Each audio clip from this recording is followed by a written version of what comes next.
Hoje eu quero falar sobre um tema que é difícil, mas que é importante para a nossa vida, que significa esperar, aprender a esperar. Eu fiquei pensando sobre o que a gente poderia falar hoje nesse nosso encontro. E me veio ao coração a história de uma pessoa que precisou esperar muito tempo até ver as coisas na vida dele acontecer. Eu imagino que, se não todos, mas a maioria de nós aqui espera por algumas coisas, talvez algum tempo. E talvez o tempo de espera já esteja sendo algo que gera um desânimo no nosso coração, né? Porque tem um texto no livro de Provérbios que diz assim: a esperança que se adia adoece o coração. Mas essa esperança é uma falsa esperança, né? O problema é quando a gente cria uma esperança numa coisa que não é verdadeira, e à medida que o tempo passa, isso vai adoecendo a gente. Mas a esperança verdadeira, ela é uma esperança que produz em nós vida, que nos mantém vivos. E eu fiquei pensando como que é difícil para nós a gente se dedicar para fazer determinadas coisas na nossa vida, para pessoas, e a gente não receber o valor ou o reconhecimento daquilo que a gente faz. Como é difícil, às vezes a gente está num trabalho e a gente começa a fazer coisas que não é a nossa função, mas no objetivo, no desejo de querer ajudar as pessoas. E lá pelas tantas a gente descobre que as pessoas não valorizam o que a gente está fazendo. Com o passar do tempo, alguns de nós vai amargurando, vai se fechando, começa a agir com todo mundo como se fosse aquelas pessoas que não valorizaram a gente. A gente vai se encaramujando, né? Vai se fechando de uma maneira tal, vai perdendo a empatia pelas pessoas, porque a gente faz e parece que as pessoas não valorizam o que a gente faz. Isso é muito difícil. Eu fico, às vezes, pensando que, às vezes, a gente pode correr o risco de viver aquela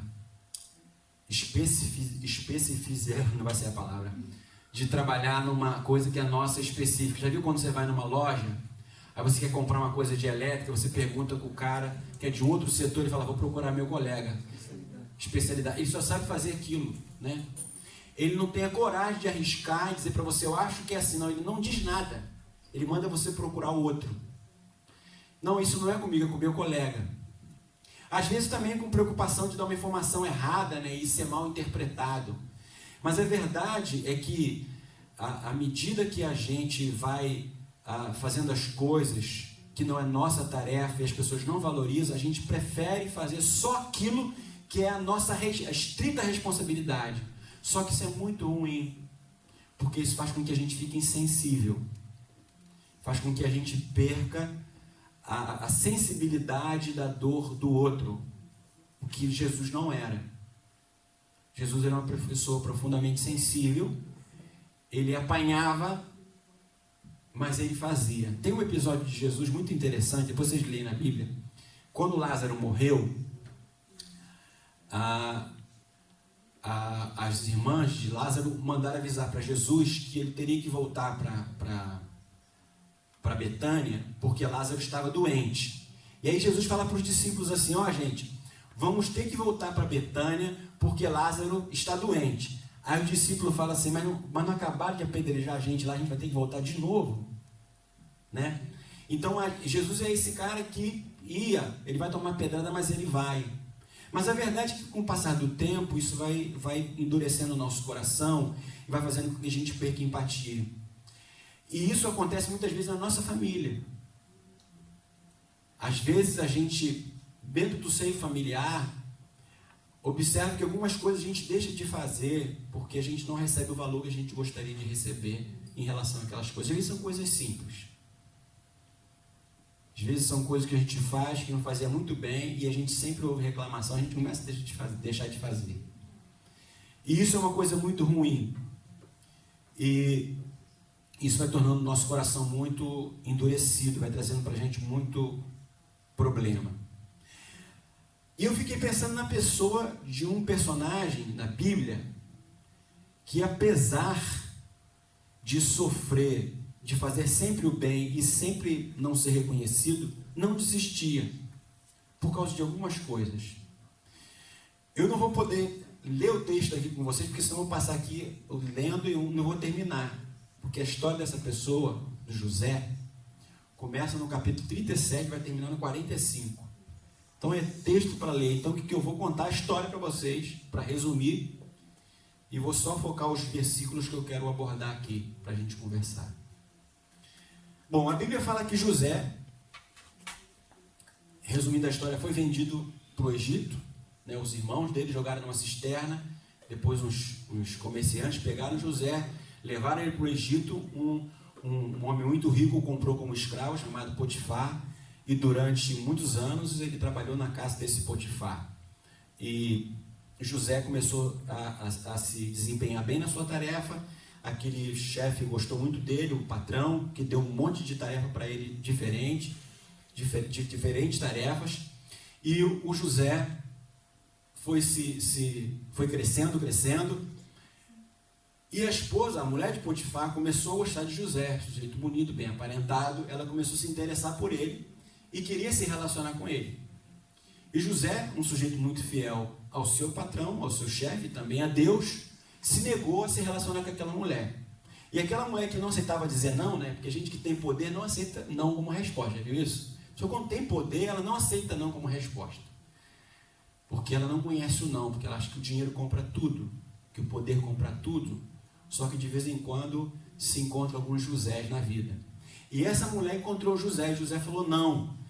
Então ela rasgou a roupa dela de propósito, disse para o marido que José tinha feito aquilo. E o marido dela, muito irado, com raiva, mandou José para a prisão. E José foi para a prisão. E na cadeia, ele, como sempre, uma pessoa muito bem correta nas coisas que fazia, começou a desenvolver o trabalho na cadeia e o diretor do presídio lá colocou ele como chefe dos carcereiros. Então José era aquele cara que era responsável do presídio. Onde é que ele estava era chefe, mesmo na cadeia. E aí eu entro no ponto que eu quero começar a trabalhar com vocês. O José, depois de um tempo na cadeia, chega lá duas pessoas, o chefe do copeiro, do faraó, e o chefe dos padeiros. Foram mandados para a prisão porque eles desagradaram o faraó, e o faraó, com raiva deles, mandou eles para a prisão. E num belo dia, José encontra o copeiro muito triste, muito arrasado, e José é um sujeito muito empático, olhou para ele e falou: "O que você está triste? O que aconteceu com você?" Ele falou: "Eu estou muito triste porque essa noite eu tive um sonho, e esse sonho está me incomodando muito, eu não sei. O que significa o sonho que eu tive?" E José falou: "Conta para mim qual foi teu sonho."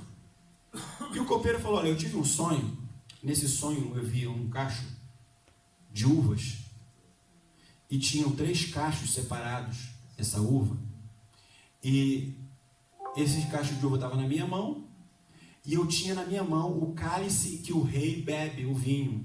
Eu espremi o cacho, aquelas uvas dentro do copo, e entreguei para o rei. E eu não sei o que isso significa." E aí, a bateria está fraca, tem que pegar o cabo na mochila. Está bem na tua frente, filhão.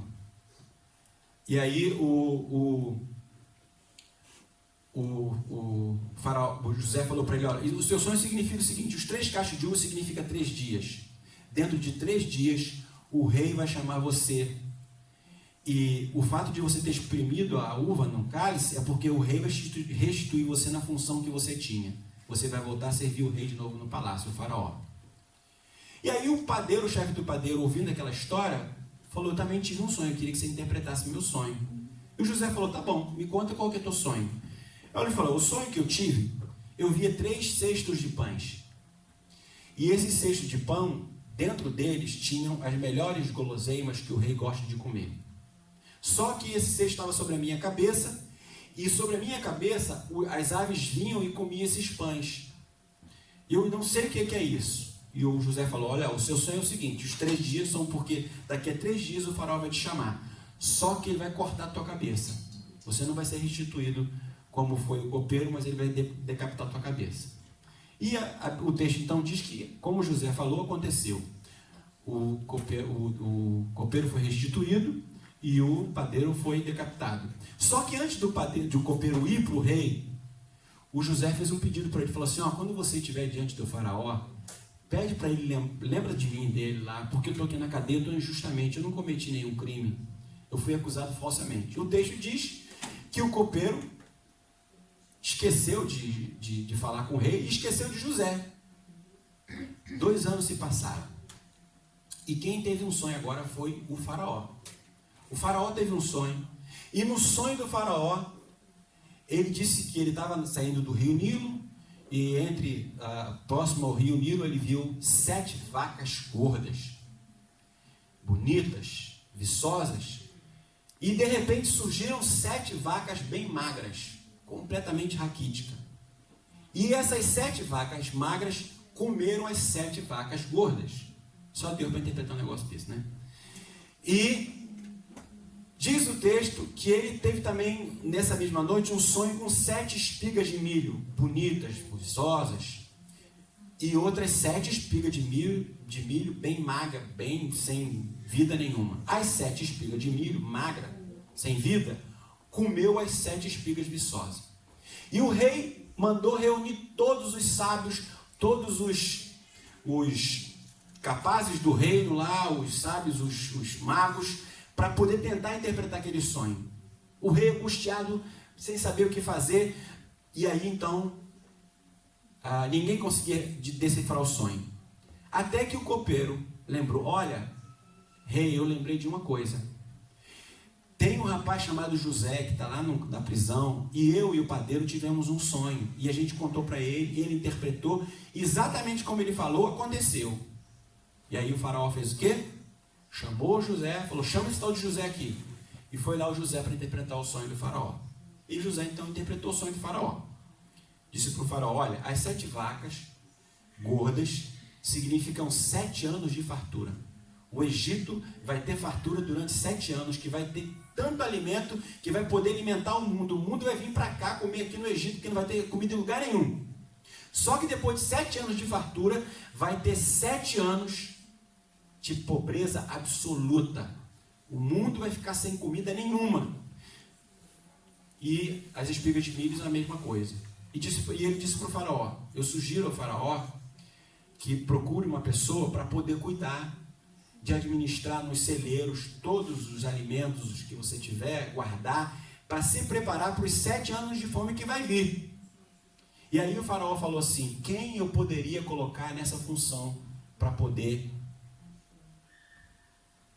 assumir esse lugar? Quem é tão sábio, quem é tão capaz para poder cumprir essa função? E o faraó disse, eu não vejo ninguém mais capaz do que você, José. Você vai ser a 2ª pessoa mais importante do meu reino. Depois de mim, a pessoa mais importante de todo o Egito vai ser você. Você vai ser a pessoa mais importante. Sem as suas ordens, nada vão acontecer. E esse texto mexe muito com o meu coração, porque ele é bonito. Ele conta a história de alguém que foi lembrado, mas que precisou viver durante um bom tempo esquecido. Quem sabe como eu e como você. Alguém que precisou esperar até a hora certa de Deus cumprir o plano que ele tinha para realizar na vida de José. Eu me sinto um pouco como José, confesso para vocês. Às vezes eu olho para algumas coisas na minha vida e falo, Deus, parece que você esqueceu do que você me chamou para fazer. E esse é um sentimento que acho que toma conta do coração de cada um de nós em alguma medida, em algum momento. E aí, eu queria agora, eu prometo que eu não vou demorar mesmo, falar com vocês um pouquinho sobre aprendendo a esperar em Deus. Talvez uma das tarefas mais difíceis da nossa vida seja aprender a esperar em Deus. Não é esperar no meu marido, na minha esposa, no meu patrão, é em Deus. Porque o grande problema nosso é que a gente está sempre esperando, mas às vezes na nossa capacidade de resolver, na sensibilidade do outro, na percepção do outro em relação àquilo que a gente precisa.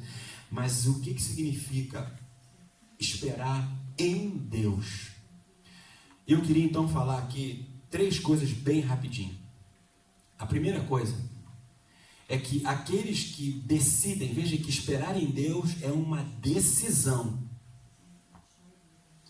Aqueles que decidem esperar em Deus aprendem que as pessoas podem se esquecer delas, mas Deus nunca se esquecerá. A primeira coisa que a gente aprende com a vida de José aqui é que o texto diz, 3 dias depois era aniversário do faraó, e ele ofereceu um banquete a todos os seus conselheiros. Na presença deles, reapresentou o chefe dos copeiros e o chefe dos padeiros. Restaurou a sua posição, o chefe dos copeiros, de modo que ele voltou a ser aquele que servia a taça do faraó. O chefe dos copeiros, porém, não se lembrou de José, ao contrário, esqueceu-se dele. Ele não lembrou nem de falar, como ele esqueceu que José existia.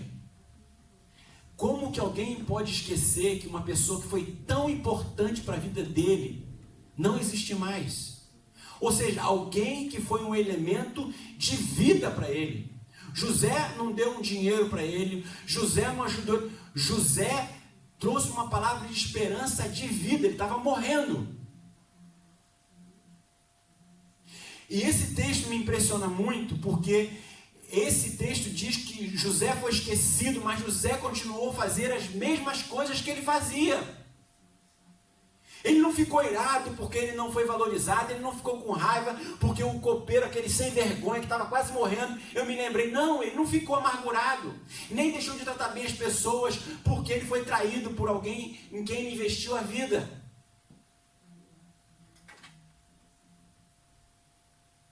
Sabe por quê?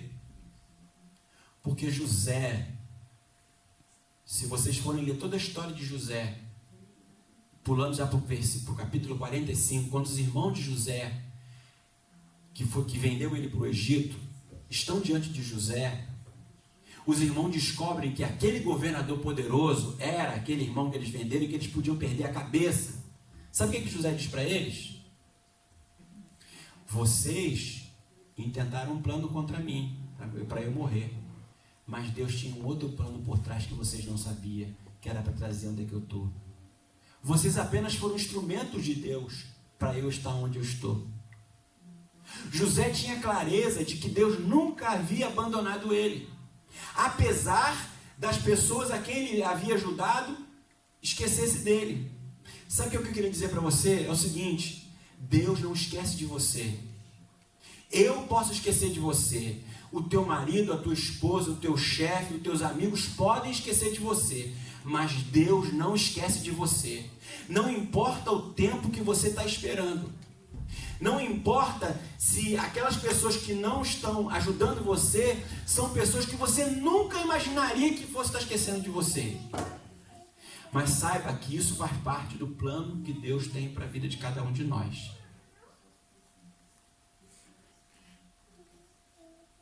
O copeiro estava tão feliz que ele esqueceu que foi José que tirou ele de lá. Gente, isso é tão sério. Às vezes a gente olha pessoas tão amargas que a gente se relaciona, acho que vocês se deparam por aí com uma ou outra, né?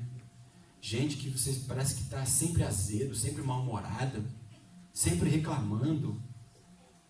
É uma pessoa que traz assim um sentimento negativo muito ruim, fala, meu Deus do céu, será que a comida estava ruim? Mas às vezes são pessoas que se decepcionaram tanto, que esperaram tanto e receberam tão pouco, porque colocaram expectativa em pessoas e em coisas e não em Deus, por isso ficaram assim. Gente, infelizmente, a gente vai se decepcionar. Decepção é uma coisa que vai acontecer na nossa vida enquanto a gente viver. Mas a pergunta é, em quem a gente tem colocado a nossa expectativa? Porque se a gente continuar colocando expectativa apenas nas pessoas e não em Deus, a gente está frito. Então, eu queria que vocês não confundissem adiamento com esquecimento. Deus pode adiar um plano, um projeto, mas isso não significa que Ele esqueceu. Deus não esqueceu de José. Deus não esquece dos seus. Muitas vezes Ele adia. Sabe por quê? Porque Ele tem algo maior para nós. Pensem vocês, se o copeiro tivesse dito para o faraó, possivelmente o faraó, muito feliz, falou, tá bom, tira esse camarada da cadeia. Mas o que Deus tinha para José era muito maior, era para ele ser o governador do Egito, era para ele ser o segundo homem mais poderoso daquela época, porque o Egito era o mais poderoso, e ele era o segundo homem mais poderoso. José, nem no melhor dos seus sonhos, imaginava que Deus tinha algo tão grandioso para ele. Mas foi nesse sentimento de esquecimento que ele viu isso. Então eu queria dizer para você o seguinte: Deus está adiando para fazer algo maior e melhor na tua vida, amém? Você não pode perder isso de vista. Você não está esquecido. Tem algo maior para Deus fazer, que agora a gente não consegue sequer entender. Mas Deus vai fazer aquilo que Ele tem preparado para cada um de nós. Eu posso esquecer de você, seu chefe pode esquecer de você, teu marido pode esquecer de você, tua esposa pode esquecer de você, e vice-versa, mas Deus não esquece. Deus não esquece. Na hora certa, no momento certo, Ele vai fazer as coisas acontecerem na minha vida e na sua vida. Segundo lugar, eu só botei isso aqui, esse coisa aqui, porque eu lembrei daquela figura Pegadas na Areia, né? Vocês conhecem essa história, conhecem? De que, para quem não conhece, eu vou contar rapidinho, né? Que alguém estava dizendo que ele caminhava na praia e no momento de muita alegria, ele percebia que Jesus estava andando do lado dele, caminhando com ele, mas no momento de dor, ele não via mais as 4 pegadas, sim só 2 pegadas, e ele falava, Deus, por que no momento de mais sofrimento e mais dor, eu não sinto que você está presente de mim? Eu só vejo 2 pegadas, e aí Jesus responde, essas 2 pegadas que você via, é minha, você estava sendo carregada por mim no colo. E é isso que Deus faz com a gente. Às vezes a gente não vê, mas a gente está sendo carregado por eles. Segundo lugar, aqueles que decidem esperar em Deus, fazem questão de colocar Deus no centro de todas as suas realizações na vida. A segunda coisa importante na vida de José.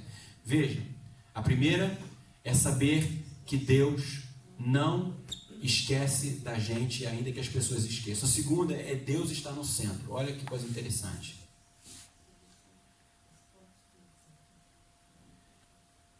A primeira conversa do padeiro e do copeiro com José, né?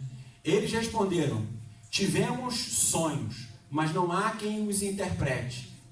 Disse-lhe José, não são de Deus as interpretações? Conte-me os sonhos. Preste atenção aí. A segunda conversa com o faraó. O faraó disse a José, tive um sonho que ninguém consegue interpretar, mas ouvi falar que você, ao ouvir um sonho, é capaz de interpretá-lo. A resposta de José. Respondeu-lhe José, isso não depende de mim, mas de Deus, mas Deus dará ao faraó uma resposta favorável.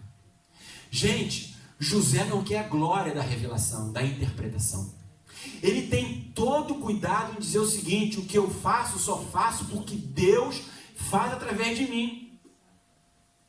Ou seja, José não quer ganhar glória nenhuma, ele não quer reconhecimento nenhum, ele quer sim que Deus seja glorificado na vida dele.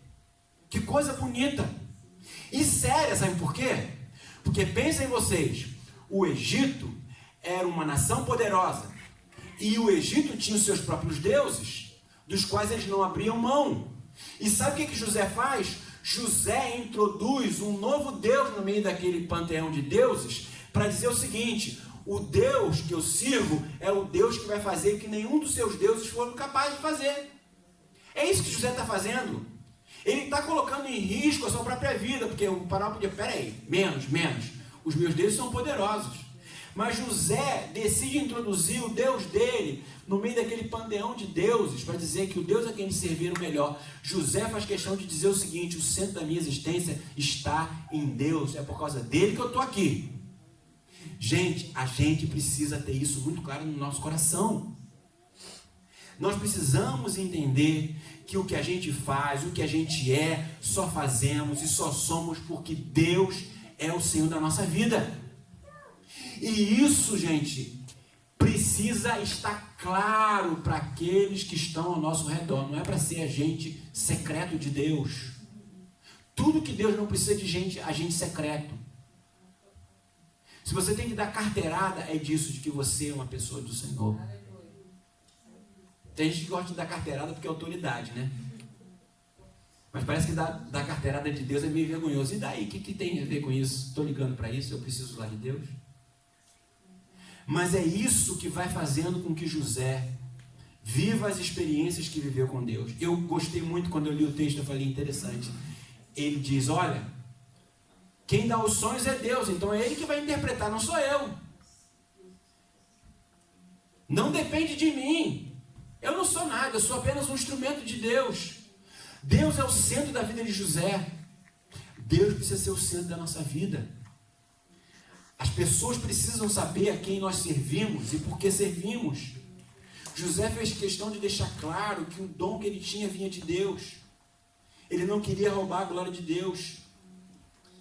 Isso pode parecer ser algo sem valor, mas é o segredo na vida de José. Eu não sei se quando as pessoas que convivem com você percebem que Deus é o centro da sua existência. Se não percebem, você precisa fazer eles conhecerem isso. A gente precisa parar de fazer com que as pessoas nos conheçam pelas nossas habilidades apenas. Elas precisam conhecer a gente pelo Deus a quem a gente serve, pela fé que a gente tem. Vai ver se não é isso que Daniel faz. Vai ler o livro de Daniel, a mesma coisa. Daniel está diante de um rei todo-poderoso e ele faz a mesma coisa. O Senhor a quem eu sirvo me livrará. E é isso que a gente precisa trazer de novo.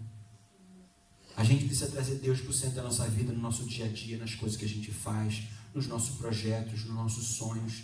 Deus precisa ser o centro. Terceiro e último lugar. Falei que não ia demorar? Outra vez minha mulher falou, você falou que não ia demorar, demora a beça. Mas hoje não está demorando.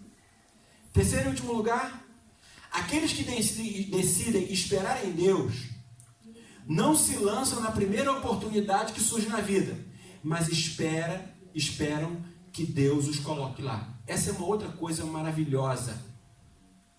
Olha só. O sonho veio a Faraó 2 vezes, porque a questão já foi decidida por Deus, que se apressa em realizá-la. Aí diz José, procure agora ao Faraó, um homem criterioso e sábio, e coloque-o no comando da terra do Egito. O plano pareceu bom ao Faraó e a todos os seus conselheiros. Por isso o Faraó lhe perguntou, será que vamos achar alguém como este homem, em quem está o Espírito Divino? Disse, pois, o Faraó a José, uma vez que Deus lhe revelou todas essas coisas, não há ninguém tão criterioso e tão sábio como você. José não está preocupado com a sua autopromoção. José quer cumprir a sua missão. Ele foi ali para fazer uma revelação, ou melhor, uma interpretação de sonho. Ele não foi ali buscar um cargo de ascensão diante do faraó. Na verdade, sabe o que José queria sair? É da cadeia. Ele não está preocupado com os privilégios do Egito. José percebeu apenas a oportunidade de ser um instrumento de Deus ali dentro do Egito, como de fato ele foi. Gente, a gente precisa ter muito cuidado, porque muitas vezes a gente vai se lançando nas coisas que surgem diante da nossa vida e a gente toma decisão errada, decisão que Deus não tinha para nós, que parece ser bonita, que parece ser uma grande oportunidade, mas muitas vezes é uma porta de destruição para a nossa vida. Não se lance de uma vez nas coisas que surgem diante de você. Ore a Deus, peça direção a Deus, pergunte para Deus se é isso que Ele quer para a sua vida.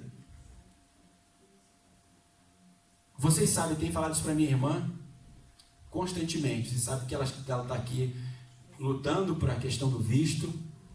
E vocês sabem o quanto é burocrático, o quanto é complicado, o quanto é difícil. As únicas coisas que eu tenho dito para ela sempre é a seguinte: tem apenas uma preocupação na sua vida, uma única preocupação na sua vida. Saber se é isso que Deus quer para a sua vida. Tenha o único medo de fazer alguma coisa de que não seja aquilo que Deus quer para você. Porque se for aquilo que Deus quer para você, pode haver o empecilho que houver, pode haver as barreiras que houver, pode haver a dificuldade que houver, porque se for de Deus, vai acontecer. José não pediu para ser governador, mas o faraó entendeu que deveria ser o governador. Sabe por quê? Porque Deus disse para faraó: ele vai ser o governador, porque eu estou mandando. Então, o que eu queria dizer para vocês é o seguinte: cuidado com aquilo que parece muito fácil para a gente e que parece ser uma grande oportunidade e que a gente muitas vezes vai se lançando achando que é isso que Deus quer, sem muitas vezes orar, sem muitas vezes perguntar para Deus, sem algumas vezes fazer prova com Deus, e lá pelas tantas a gente se arrepende. E muitas vezes, depois que a gente tomou a decisão, a gente não tem como mais voltar atrás. José não estava pensando em fazer outra coisa senão a vontade de Deus. É bonito o que o faraó vai dizer para José. É algo que impressiona tanto o nosso coração, porque o faraó fica tão encantado, porque fala assim: olha, não tem ninguém como você. E um sujeito que era um presidiário, sabe que presidiário não arruma emprego fácil, né? Ele vai fazer o trabalho que ninguém faz. Muitos decidem até voltar para o crime por tanta vergonha, tanta humilhação que passa, né? Pelo menos no Brasil, não sei aqui na Áustria. Acho que na Áustria o pessoal consegue voltar bem para o mercado de trabalho. Mas no Brasil o sujeito fica frito. Mas aí o José não apenas tem a sua libertação, como ele também tem a sua ascensão diante daquela sociedade, porque confiava em Deus. Eu queria concluir a minha palavra aqui dizendo o seguinte para você: o tempo de Deus não é o nosso tempo. O tempo de Deus é outro. A Bíblia fala de dois tempos, Kairos e Cronos. O Cronos é o tempo cronológico que a gente pode mensurar. O Kairos é o tempo de Deus. É um tempo que está na economia de Deus. Só Ele sabe quando vai acontecer. Ele vai acontecer, mas Deus sabe quando. Só Ele sabe. E a gente tem que estar focado nisso, no tempo de Deus. E para a gente estar focado no tempo de Deus, a gente tem que estar em comunhão com Deus, porque é só nessa comunhão com Deus que a gente consegue discernir o tempo de Deus. Sem a comunhão a gente não discerne, a gente fica no Cronos. Toda hora olhando no relógio, amanhã é segunda, depois é terça, já passou-se 4 meses, 5 meses, e a gente vai ficando angustiado. Mas quando a gente está conectado com Deus, Ele vai dando paz para nós. Não desanime se você se sente esquecido, se o seu tempo ainda não chegou. Não fique decepcionado nem frustrado, porque vai chegar a hora certa em que Deus vai fazer as coisas acontecerem na sua vida. Não se lance, deixa Deus lançar você. Você não precisa de ajuda nenhuma, ajuda que você precisa de Deus. As oportunidades surgem, o Senhor faz elas surgirem. Você vê Ele está diante de Faraó. Acho que nem nos melhores sonhos de José ele imaginava isso. Eu acho que ele tinha grandes expectativas em relação a Deus, mas ele não imaginava isso. Talvez a gente está aqui hoje assim com pouca expectativa, né? O que vai acontecer? Confie em Deus, Ele tem o melhor. Que a gente possa aprender a esperar em Deus. Não espere por pessoas, não espere por circunstâncias. A pessoa, guarda isso, a pessoa ou as pessoas são apenas o meio e não o fim. Pessoas são apenas meio e não fim. O fim é sempre Deus. É Ele que faz. Se Ele não fizer, você pode ter pessoas, mas as coisas não acontecem. Amém? Vamos orar então, para a gente terminar. Feche os seus olhos aí. Eu queria orar com vocês hoje. Queria orar com vocês, sobretudo com aqueles que estão aqui com esse sentimento de José, numa espécie de cadeia existencial,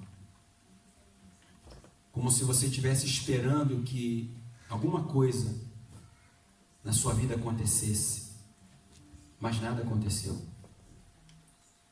E à medida que o tempo passa, o sentimento que você tem é de tristeza, é de angústia, é de abandono. Mas eu quero dizer para você o seguinte: eu não creio em coincidência, eu creio em Jesuscidência. Eu creio que Deus é soberano e Ele conhece cada um de vocês que estão aqui hoje, que ainda que vocês se programaram para vir aqui hoje, por trás da vontade de vocês havia a vontade de Deus, para você estar aqui hoje, para você estar ouvindo essa palavra. A pergunta é: o que você vai fazer com ela? É como a semente que é jogada no caminho, que uma cai no meio do caminho, as aves vêm e comem, outras caem entre os espinhos, e quando ela tenta crescer, os espinhos a sufocam. Outra cai no meio de um lugar rochoso, ela tenta crescer, mas ela não tem como criar raízes, e ela morre.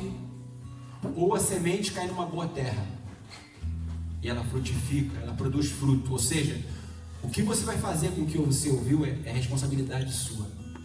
A semente foi lançada, o seu coração é o solo. E eu queria orar com você que está precisando de uma resposta de Deus. Não importa o quão difícil seja. A gente não está falando para alguém que tem poderes limitados. Não, o poder de Deus é ilimitado.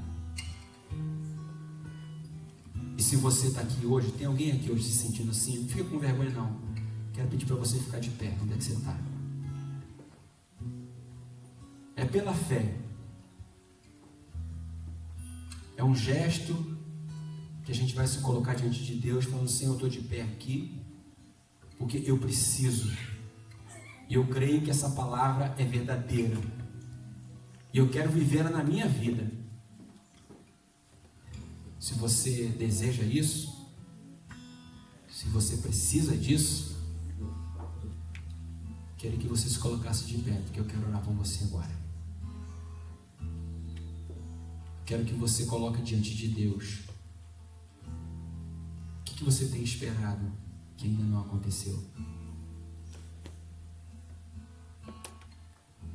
Qual área da sua vida que tem sido colocada em segundo plano? Quem sabe por você mesmo. Áreas que você deveria cuidar e você esqueceu delas, dessa área. Eu queria que você colocasse diante de Deus